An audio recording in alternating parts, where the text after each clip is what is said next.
Hello everyone, আসসালামু আলাইকুম। এই রোজার সময় এমন রান্না বাড়া যদি হয় তাহলে কেমন লাগে খেতে, চলুন দেখে নিই আজকে আমি কী করছি।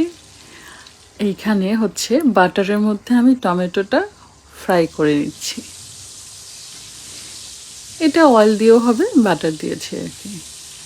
তো ভালো করে ফ্রাই করে নিচ্ছি, একটু নরম নরম হয়ে আসলে দেন তুলে নেব। এইটা এখন তুলে নিব এটা।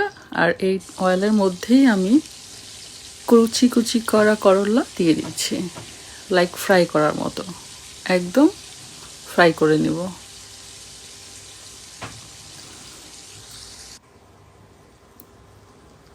আর এইখানে আমি হচ্ছে টমেটোটাকে ফ্রাই করা টমেটো আর চিলি ফ্লেক্স, ধনিয়া পাতা, কাঁচামরিচ দিয়ে মজা করে ভর্তা করে নিচ্ছি।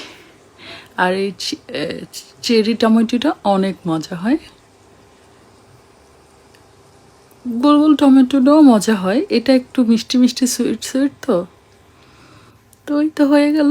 অনেক মজার একটা চাটনি হয়, এটা আমার কাছে খুবই মজা লাগে।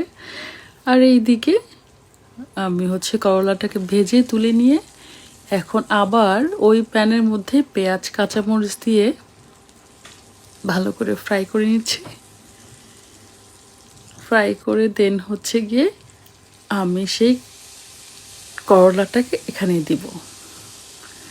এখন এর মধ্যে আমি চিংড়ি মাছ দিয়েছি।